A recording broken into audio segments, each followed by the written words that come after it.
At the end of the spring last year, I finally climbed the stand start to this superb boulder project together with a climb called Zero at Font AB. The name came from the great focus on the word zero in the media discourse at the time with respect to the pandemic. This footage is from the successful day, moving straight on to try the main event, which was the much lower start on the roof below. The link that I climbed on that day showed me that the climb was possible for me, but I'd run out of winter to keep trying it. That's good. Game on, right? The next project. It is too late, I think, to try this now. It's just going to get warmer. You know, it's May, like next week. Do some training over the summer. Hit it in mid-September, just at the start of when it gets good again. So I left with a resolve to train and return in the early autumn, but life rarely works out as planned. My summer started with the need to take much time-consuming work outside of climbing, and then just as I could focus on climbing again in August, I got an elbow injury that stopped me training altogether. I could still climb, so I made the best of it by doing scary trad, where pulling too hard is in fact a disadvantage. I kind of hid on this project on Ben Nevis, which I thought would be too dangerous to lead, but I ended up actually managing it. It is amazing to me how you can always find ways around problems in climbing. It was already December before my elbow was recovered enough to even begin bouldering, and if you followed my channel you'll know that once I could start again, I made rapid regains. But before returning to the low start to zero, I really wanted to consolidate a decent base, so I climbed elsewhere, ticking my way through some A-days first. In the meantime, Will Bosi visited the boulder and climbed the project, so no first ascent, but at least I didn't have the headache of whether to grade it AB+ if I could do it. Just a week after that, I finally felt in good enough shape to visit the project again, and I was anxious to see if I could still do that crux cross through off the undercut.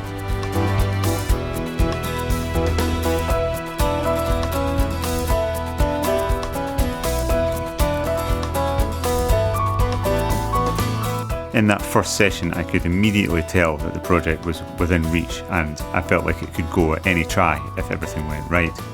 However, I was having one significant problem, and if you watch my left little finger on the undercut, just a second before I fall off, you'll see it.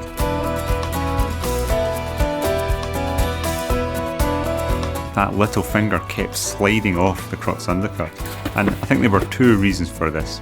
The first was a lack of strength to lock off high enough to take the undercut with my fingers square onto the hold. Fucking pinky. I could compensate for this to a small degree by scumming my right foot just a touch higher in the roof to prevent my core sagging as I took the hold. Oh, that was the best yet. The more important factor was glassy skin. Fucking pinky, man. Every time the pinky. But some sanding down of my calloused little finger, together with moistening the skin slightly with water between attempts, did make things rather better on the second session. Static. Really static. After 2 days rest, I returned with a few hours weather window before a big storm was forecast to roll in. Turned out that a few hours wasn't even needed. On my warm-up, doing the crux move in isolation, it felt really easy. It's always a good sign, but you can never quite predict if it will still feel like that on the link from the start. But as it turned out, it did.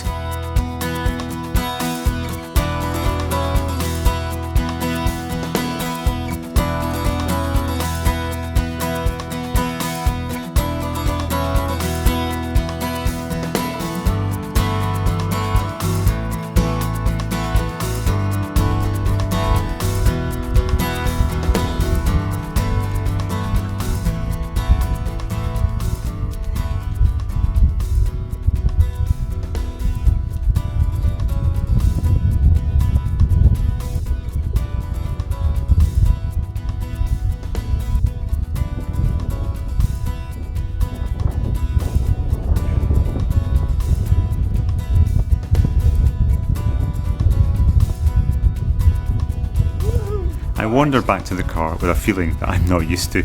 Such freedom to wonder what to try next is kind of unfamiliar. I'm so used to the routine of walking back from this and other projects, still contemplating the work and the analysis and the changes that still need to be done to break through and fail a little bit higher. But I was quite happy to ride the feeling of success, and I headed off to the cafe to celebrate with 2 cups of tea.